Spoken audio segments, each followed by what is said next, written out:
So if you saw my recent video, you would have seen me build this medium nougat passenger car here. But today we're focusing on the Hogwarts Express, finally, because I originally started this, well, playing around with the idea of doing this back in August 2023, roughly around the same time I did my improved version of the Western Train Chase set from Toy Story 3. So if you haven't seen that video, check it out. Very popular, and I think I did a really good job with that. It was my first time doing custom Lego train stuff, and I've just had this idea since then, and well, I never got around to it, but today is the day. But I did keep this Hogwarts Express out on my desk, or near my desk, that whole time, just to remind myself, oh yeah, got to do that. Well, I've sourced all the parts, as you can see in the back corner over here, so we've got all the parts ready to go. But before that, I need to give it a quick dust because it's looking a little bit dirty. That's the trouble with Lego. Once you have it out, it just, you know, the dust always finds a way. Especially on the darker pieces, you can really see it standing out. So, I'm going to give it a quick clean using these makeup brushes here. They do a great job. They're nice and soft bristles. I mean, you're not going to get it perfectly like as if it was brand new out of the box, but you can get it better than it would be if you didn't keep on top of it. So I'm going to dust it, and then we can start going from there. So I've gave it a quick dust off, and it is now mostly dust-free. At least it was better than it was, although if there's no dust on it, you'll definitely see the fingerprints still, especially on the black roof there. What can I say? It happens. You know what it's like. So I think the Hogwarts Express, the locomotive itself, is pretty perfect. It is slightly smaller in scale than, like, typical. I mean, obviously it's smaller than, for example, the new Orient Express, and obviously it's much smaller than the bigger Hogwarts Express, but it's okay. It's not too bad. I mean, if you pair it up to my... Oh, dear. If you pair it up to my passenger car here, which to me this is the standard height, like that's my kind of concern with the Hogwarts Express. It's a little bit short, but yeah. So it looks like they're completely different scales, which they are, but I want this to be able to pull this without looking at it too weird, because the new carriages I'm going to be doing are similar to this, because it's kind of my design standard, which in turn these are based off the ones from the original Emerald Knight set from 2009. So it's that general size and style. I don't know, yeah, from that angle you can kind of see it, like how this just looks a bit bigger than this, and you know, it's not that bad. You could leave it as it is, and I didn't plan on doing any changes to the locomotive itself, but you may have seen a short video where I already improved it so you can actually fit the minifigure better inside. And now all I'm going to do is add 4 more parts to make the cab just a little bit taller, so it looks more in line with the other carriages I'm going to make. So here's what it looks like before.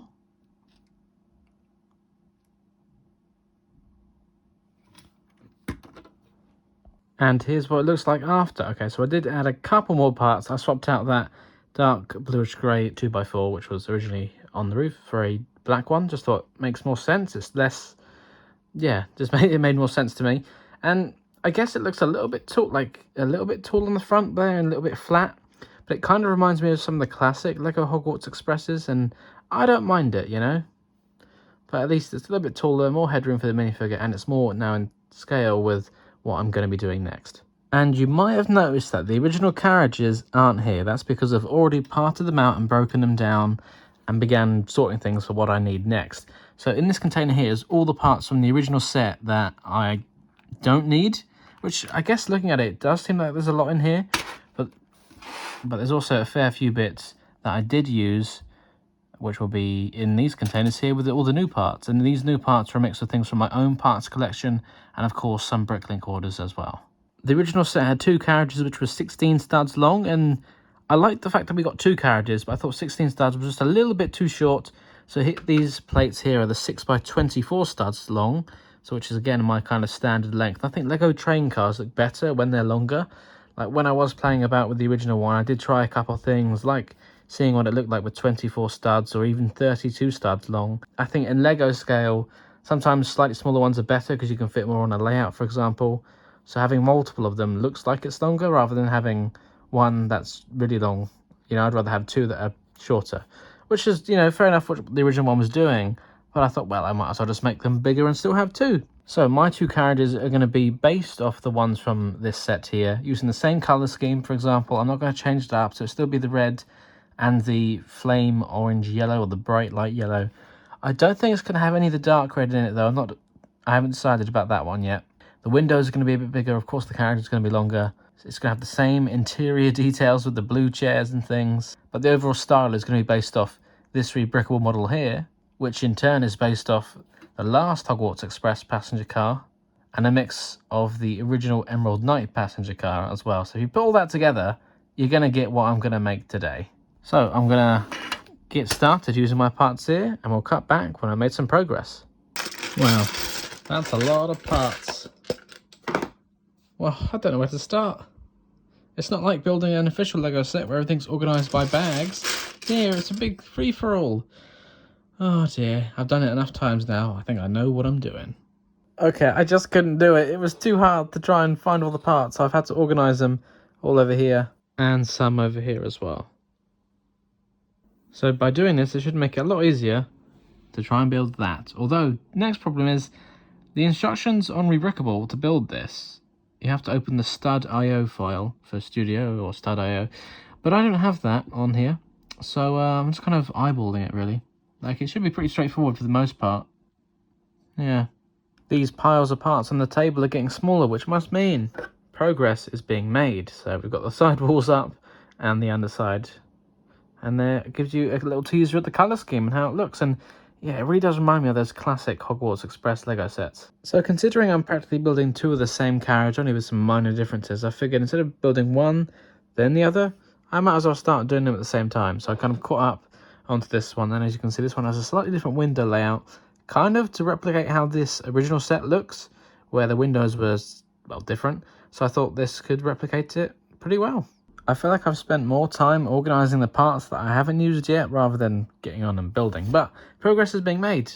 Yeah, so both carriages are pretty much at the same progress points.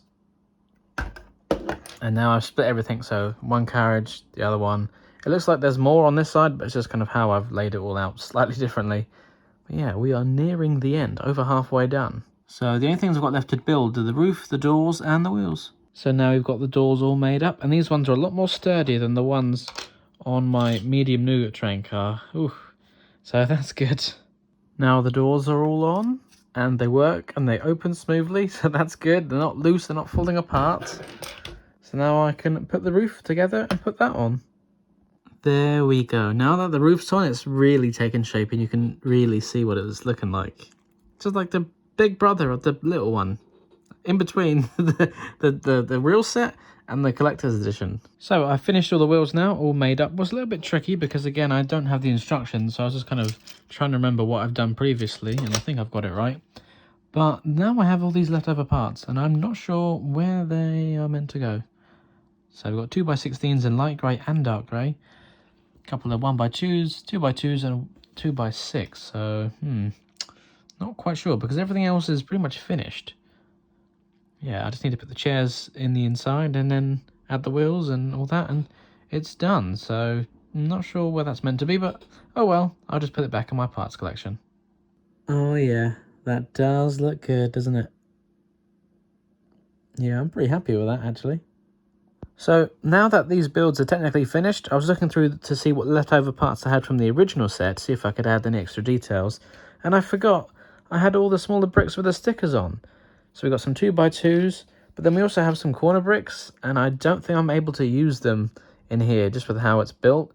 I don't fancy peeling off the sticker either, so I might have to save this for something else, but I guess I could just buy another sticker sheet and add it, because I feel like it looks good, but yeah, the extra little details might just add something a little better. Although the 1x2 bricks, they should be easier to incorporate, so I might be able to add something in there. But it's time to put the chairs in and some other interior details. So I might have spent just a little bit longer trying to add some interior details, and this is what I've come up with. So for the the second car, I changed the window placement. I just thought this worked better for some interior details. So inside we have, so if I can break this wall off so you can see easier. So we've got a little food trolley, which is exactly the same from the original set, and I made this little counter only using parts from this set. I don't want to get anything else out, so I thought I'd challenge myself. And then this is supposed to be like a little shelving rack for, I don't know, maybe some baggage or some other stuff. But I just thought, yeah, it's a little dining car now. Essentially no passenger chairs, but that's for this next car over here, which is just really boring in comparison. The seats are just in the middle there. I wanted to try and do something different, but I wanted to also get the most seats that I could. But I don't like how it's in the middle, but then if I put it over to one side, then the minifigures can't actually sit in it because of how the arms work and everything, so this just had to be like that. I could take the chairs out, have less in there, and then maybe put a table in chairs, but I'm not sure what would be better. So I made up some little tables, got a little storage space in the middle there, but I can only fit 4 chairs in. If I don't have the tables, I can fit 6 chairs in, so I don't know. I guess if I built one more carriage, I could have a regular seating car, a dining car, and then this one. Oh, I guess that means I have to build another one, but I'll leave it at 2 for now, so I've saved this for later. Let's tidy it up and see how the finished thing looks. Ta-da! Here they are, and don't they look good? I'm very happy with how this turned out. As you can see, so I included the sticker bricks from the original set, and also I borrowed another feature. I put a little door. I just filled that gap in, because usually I leave it just open because, you know, like intended to walk through to other carriages and things, but I thought, well, it makes sense just to put one on the end. It is still open in the middle, because obviously we do have multiple carriages, so they can walk between the 2 cars. And then this one has the other door and the lights on there as well for it to be the end of the train. You've already seen the interior details, but there you go. You can see the little conductor, train driver, guy who works behind the counter. He's very multi-talented, got lots to do. But yeah, pretty nice. Very happy with that. Now let's hitch it up to the train and see how it all looks together. It's actually too long for the table that I've got it on currently, so I have to awkwardly film like this to get it all in shot, but God, yeah, that does look so much better. Now that's what I call a Hogwarts Express. So I guess I'll be working on another carriage for this, because we've got a little diner car, our baggage and extras car, so now we need a regular seating car. So I guess I'll be doing that in the future, so don't forget to subscribe for that. But yeah, let me know what you guys think in the comments. Do you have any suggestions? Tell me down below. And don't forget to check out my other videos where I've made more custom Lego trains, and I'll be doing plenty more in the future. But before I end the video, let's just give ourselves a quick reminder of what this looked like before. I have to say, this was a really enjoyable build. Sure, the 2 carriages are pretty repetitive, but... And now what it looks like after, with the custom modifications. So, thank you very much for watching, and I'll see you all in the next one. Bye for now.